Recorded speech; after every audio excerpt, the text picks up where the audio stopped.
good afternoon, good evening, wherever you are in any part of the world. We are live on Radio Works, and this is Every Woman Dreams Show.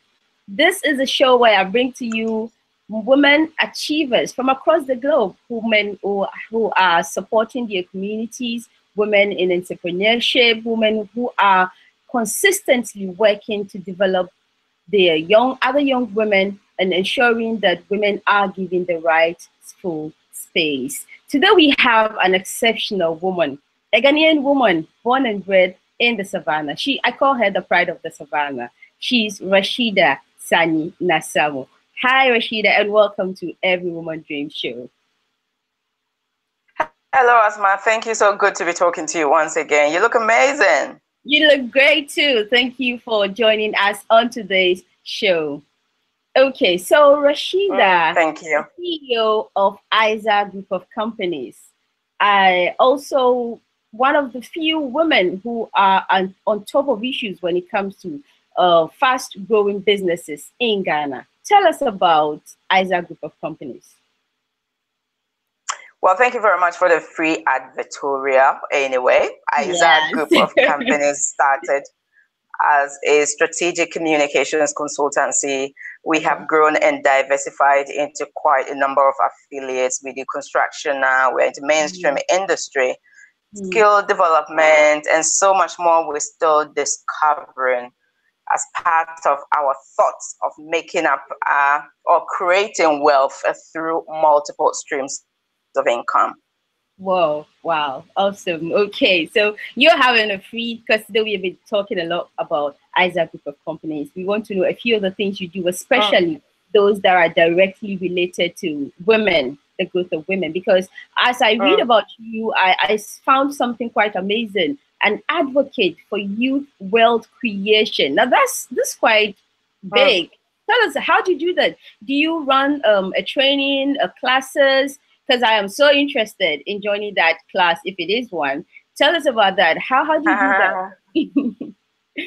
Well, we do run some training programs, capacity development, as part of our mandate with ISA Consultancy, but that is strictly paid for organizations who are wanting to thrive, for their staff, for management, for people at board levels, and so much more. We also do some kind of CSR where we sort of go to speak to people who are supposed to be potential entrepreneurs on the way forward, on what they're supposed to be doing to ensure that it really works out perfectly for them. So in a sense, what I mean by youth wealth creation advocate or advocates is that I believe that we are so strong enough to work, and not just work, but to really work by ensuring that they say the average billionaire or millionaire has about 6 streams of income generating activities. So trying to distribute ourselves to ensure that we believe and embrace the issue of diversification, or the talk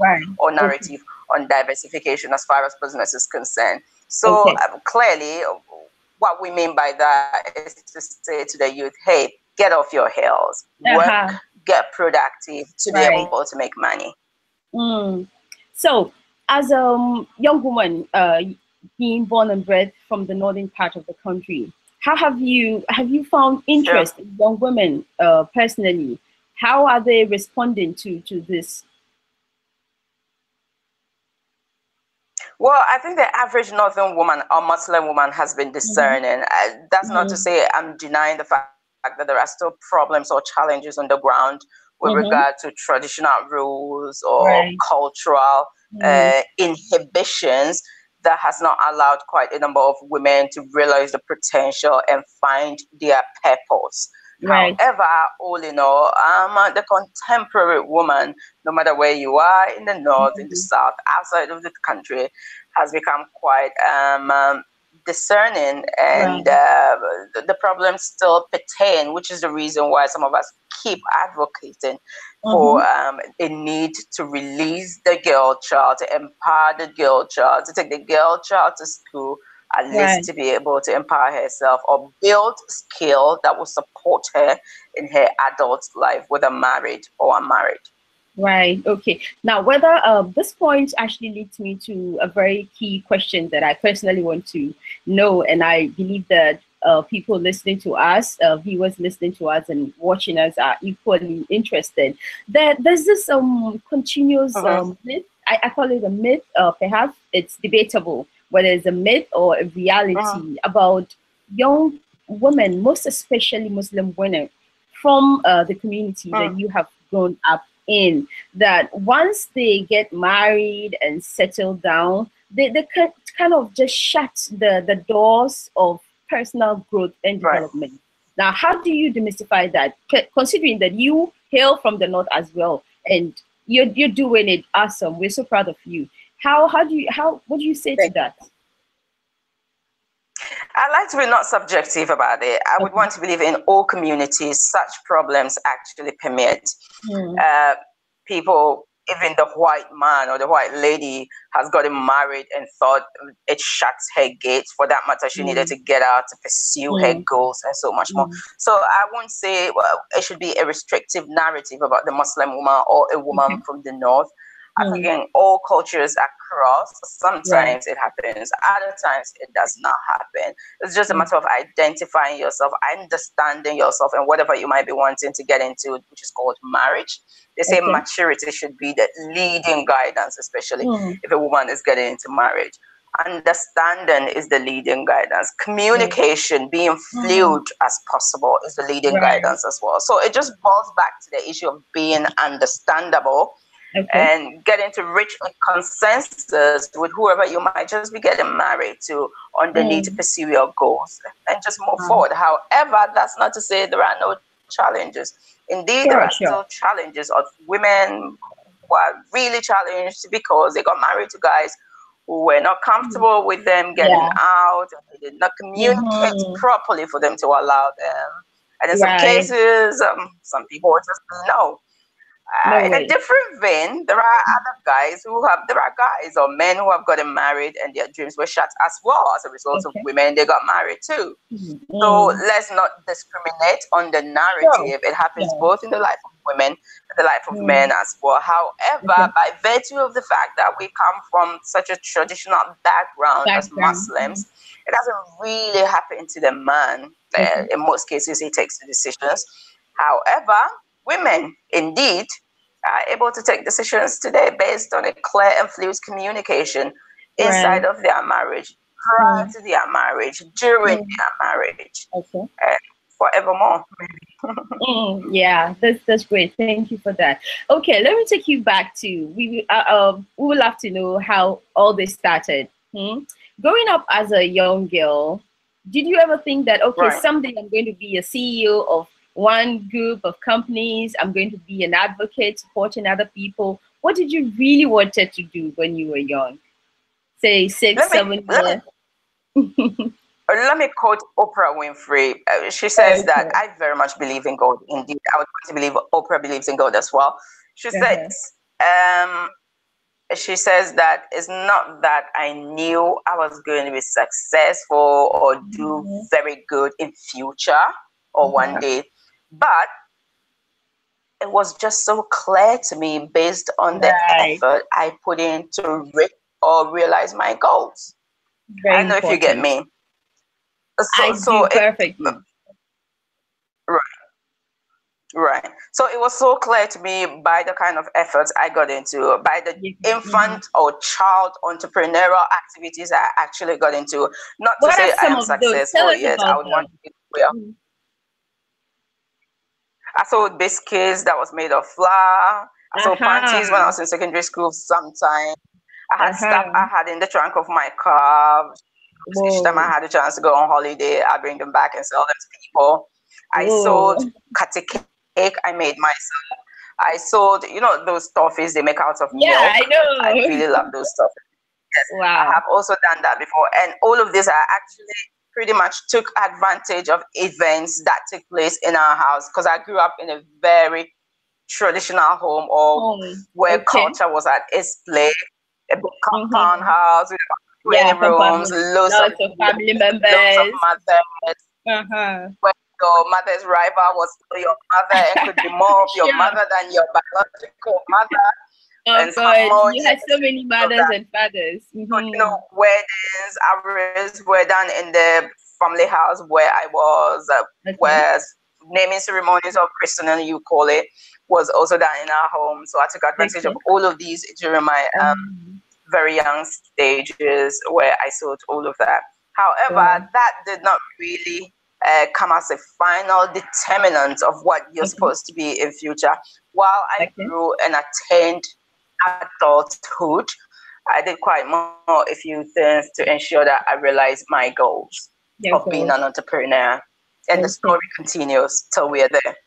Wow, sure. Until we are there. So in the journey as a blending CEO, CSR works and family as well.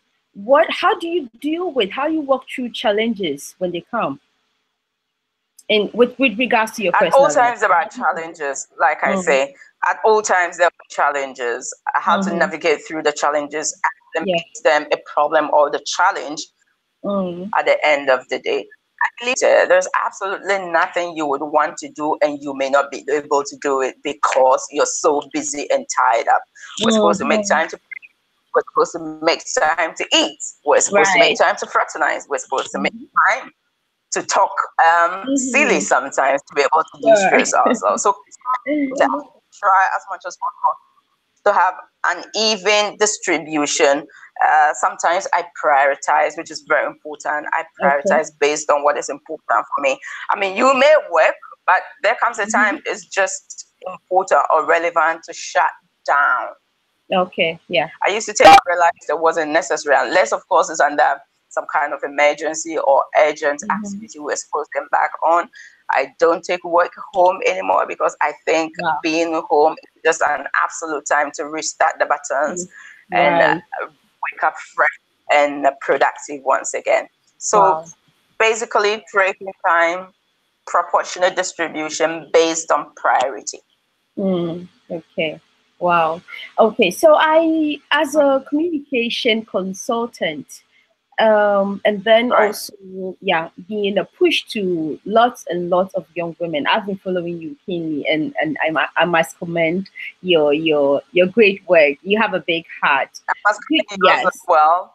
Yes, we've met on quite a number of platforms. Thank you. I want to know, do you have because increasingly we have lots of young women, especially so they graduate even at the university level, they graduate with their first degree, and yet there seem to be a lot of, because some people have argued that because of the kind of orientation that they have to go through, so they're so held back, they don't push forward, they don't speak.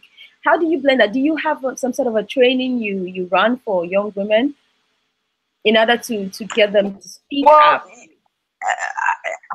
At all times, we've had trainings, we've had mentoring lessons, we've had speaking opportunity, one of which we actually met. I don't know if you remember. Yes. And occasions such as the springboard, I was on it a few years ago. I remember we spoke to a few young ladies at Tamale Polytechnic. One of them was actually crying like a baby. It just clearly said to me that she was inspired and looked within herself and probably was doing some kind of introspection. So, and for so many others, they just do a direct follow to me. They can WhatsApp me at all times. They send me emails, they make calls, they send me text messages. But I must confess that quite enough of them I've not had the chance to respond. So they're quite pissed. Others are not really paved because based on which one came last. But I try as much as possible to say a big yes to all of these speaking platforms or opportunity where I do my analysis and clearly understand that it inures to a mutual benefit, where I get to display, of course, where I get to be heard and also hear, which is very important for a thrive, not just at a personal level, but in business as well. Right. Okay. So as a Ghanaian woman, would you say that the average Ghanaian woman has the right space, the enabling environment too? Would you? This is a Excuse me, I didn't personal. get that. Okay, so as a Ghanaian woman yourself, would you say that the average Yeah. Ghanaian woman has the enabling environment to grow in the workspace? I think that there are limitless opportunity. Okay. We've gone past the days of restrictive tendencies. In as much as it happens in some workspaces, it happens because most women, or more and more women, are not empowered enough on the power that they possess, on the purpose, the drive, the intellect they can display to ensure that everything they get onto at their various workplaces is actually merited and not based on the fact that she's just a woman and for that matter should be given an opportunity or should be heard. I don't actually subscribe to that. I have always said it on various platforms that in as much as we're advocating for a limitless space for the woman should be able to be the woman who will ensure that it is she should be ready for that space. And not just feminine. It should be based on custom or into and who you have dined and slept with. It's time to move ahead. It's time to keep our legs closed and keep getting jobs to do. It is time to use our brain and intellect and the values we have actually been brought up with as Ghanaian women to thrive at our various workspaces as opposed to other things women did in the past. Some women actually. Yes. Now that this actually brings me to my next question. On I personally have encountered young women, a few young women who had to drop off their various workplaces because one person or another is intimidating them and sexually harassing them. Is this just a myth or this is a reality for women? And as you grew in the corporate world, do you have any experience in that to share?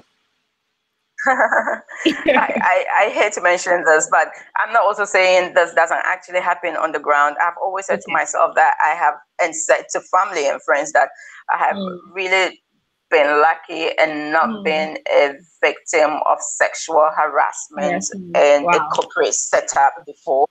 That's not to say other women do not experience that and not just know what to do.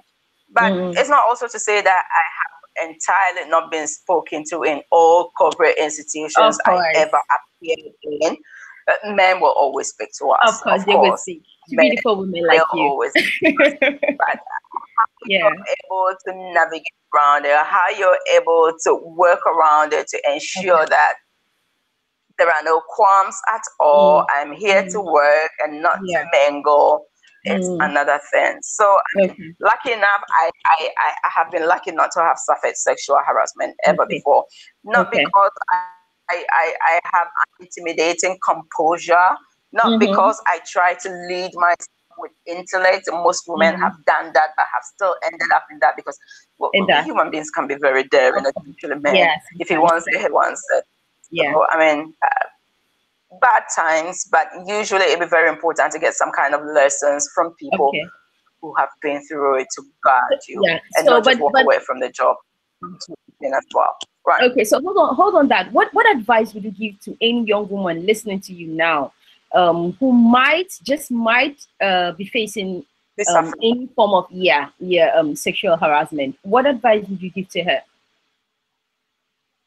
Typically, they would usually say you should sit the man in question to say to him, I am here for this and not that. Would appreciate if you support. Sort of an emotional appeal. Which might not work in some cases. But the best practice I would want to believe is by speaking to people or women who have been through it on the right advice to get out of it. I can't really speak much about it because maybe they didn't like me. maybe the guys I worked with never liked me. Or maybe they liked me in their head.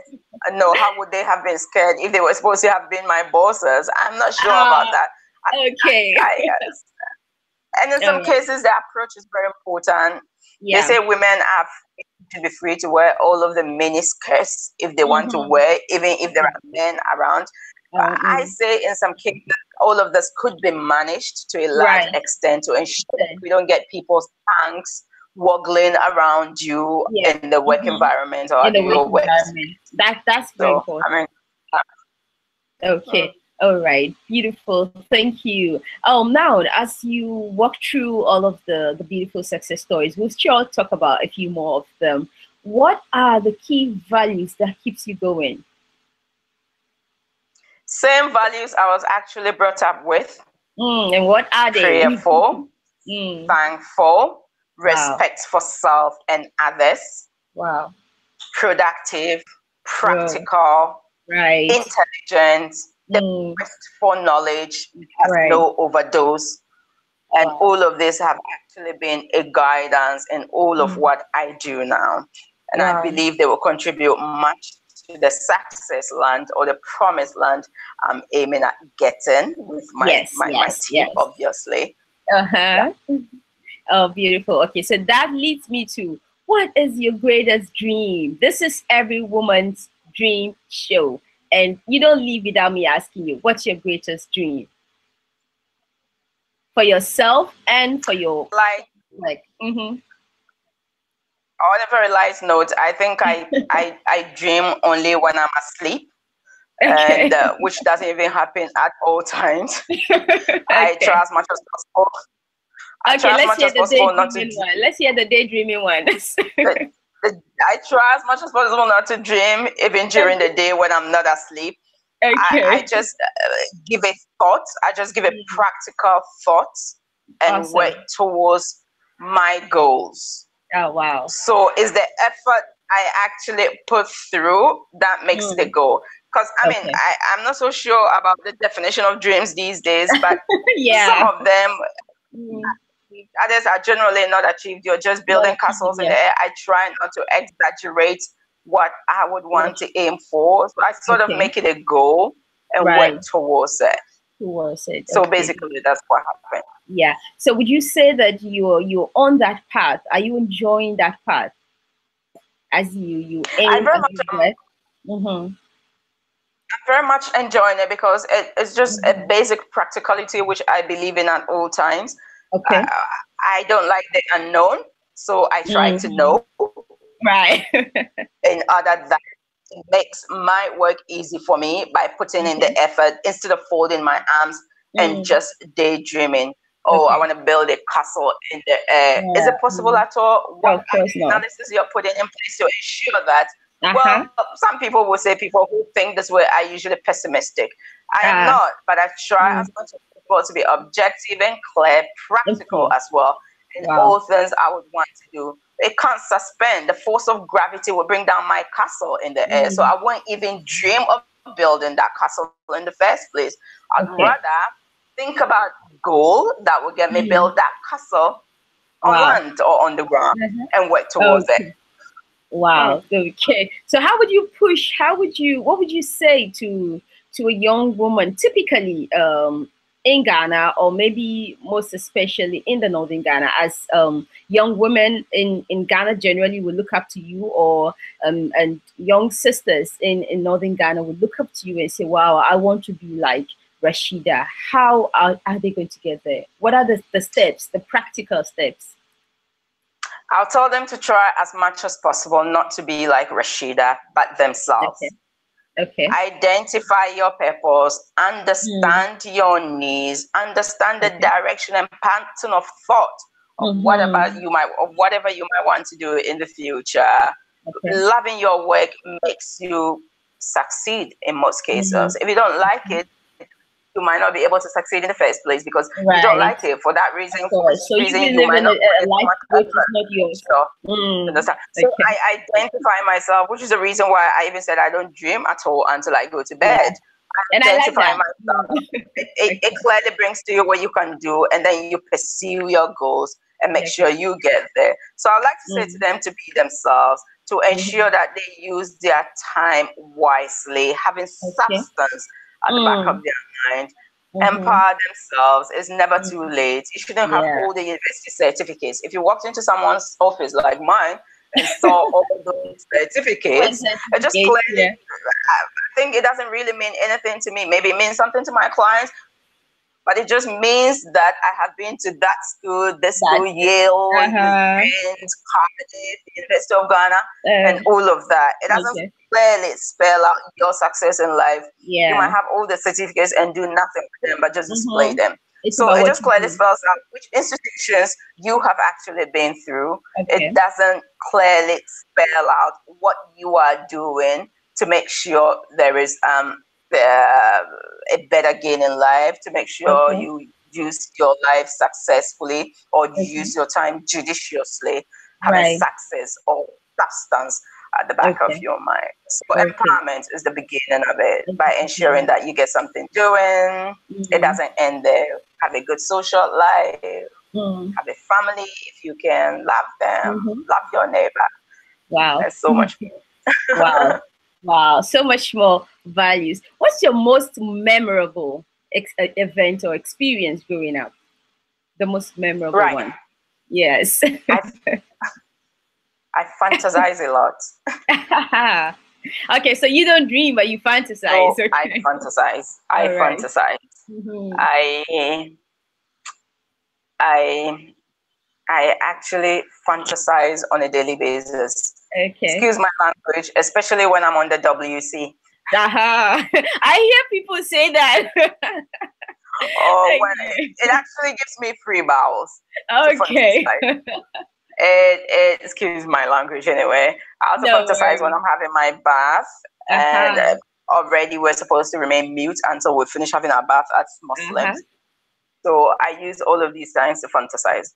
Other times when I feel so stressed at work, I just go to the balcony with a cup of tea and fantasize. So all of these actually bring back memories at all times. There is a memorable one for me. So I have something to pick and think about on a daily basis. There would always be that high moment or that low moment, which I try as much as possible to put behind me. However, in some cases, low moments need some kind of introspection to make sure that you avert them. So I do that as well. So I think about the low moments as well. I fantasize the high moments. Right? It could just be my high moments could just be merely thinking about a face, probably the face of my or thinking about something I just did, or thinking about something I think may just happen. It's quite lame, but it really brings me joy and happiness as far as memory is concerned. Wow. My memory could just be when I was giving my mom her bath into eternity when she died. Wow. It could also be when I stood right. I don't want to get emotional about this. Oh my God, help! When I stood by her bed when she was dying, when she was declared dead, when all of that brings me really I can imagine, joyful moments, and it doesn't make me sad. It just brings me joyful moments. Okay, being with her. You try to reminisce all the beautiful time you had with her. All the beautiful times. Sure. Eternal peace. Okay. Yeah, I know she'll be so proud of her daughter. Yeah, of course. Okay. So you're a strong woman. I mean, you're so amazing. Hopefully. Yes, you are. Okay, I tell you that you are. we they say women who exude strength, could be very weak inside. No, it's okay. It's fine. It's normal. I mean, it's right. Yeah, that's why we have strength and we have a few weaknesses. It's cool. I mean, that's what makes you human. Yes, I mean that's fine. So, have you had, still getting a bit personal with you? Has there been any time in your life where you've had any moment where you felt, oh, I could have done something different? And if you did, I don't want to call it regretful moment, but any moment where you felt you could have done much better than you did, or perhaps you could have approached differently. If you did, how did you work that out? Because maybe the only time I ever regretted was when I didn't understand what regret meant. Okay. When I was way younger. And it was just a part of our lives when we were speaking. Okay. Oh, I regret this. Oh, now I regret one. Oh, I'm regretting, and all of that. But in as much as I pursue my goals and all of that as well, based on my upbringing, I very much am spiritual and believe so much in God and the balances, you make all imbalances in life. So I think by the power and trust of God, everything that happens to me is based on His plan, is for the best, it's supposed to lead me into something good and so much more. So I do not have regrets at all. You know, there are times something just happens and it's not good for you. And a few days later, you think, feel like, well, it's not good. Okay, now it makes sense. At all. Yes. Exactly. So but I try as much as possible not to regret anything at all. In some cases, some of the moments we're supposed to actually regret, what brings us a lesson of life to learn from the best for future endeavors. I mean, I don't regret at all. If you slapped me today, I may not slap back or slap back, but I still will not regret it tomorrow because I believe there was a reason why it happened. Okay. Now, I respect and I appreciate that strength because, unfortunately, sadly, you do find lots of people, especially women, because some women do accept that. Well, I am a bit emotional in that capacity, and so tend to internalize failures, and that has really caused that usually would cause them not to push, not to go on, and then just give up. Failure is supposed to be an element of success. Perfect. Thank you for that. No, it's confusing. It's confusing, but failure is actually supposed to. If you drove on a very smooth road, tendency is that you may just get an accident if you're ever speeding, or you may not be able to control the impact of your accident just in case there's an accident. Whereas if there are a few potholes in some cases, and then you have to slow down, take a break. With patience, we navigate through them and get to the finish line. Not to say in some cases, there might not be accidents. Someone could just hit your back, but that would be the person's fault in that case. But you're sure you won't hit someone ahead of you unless, of course, you're not looking. You understand? So I say failure is supposed to be an element of success because it teaches us what to do better next, not to be able to fail. So once you anticipate that, you are able to avert the bigger failure we all are scared of.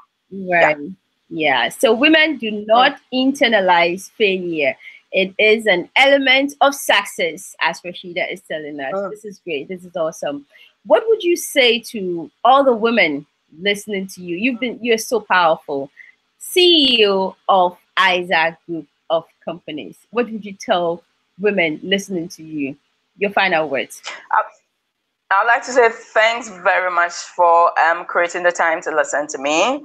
Because there is no time at all, especially in urbanized communities such as ours. For people hooked on to Facebook to listen to me, it means most of them live in urban areas where there's no time to do any other thing but for their own purpose. So if someone is listening, thank you very much for listening to me, and may God bless you. That's all I have to say.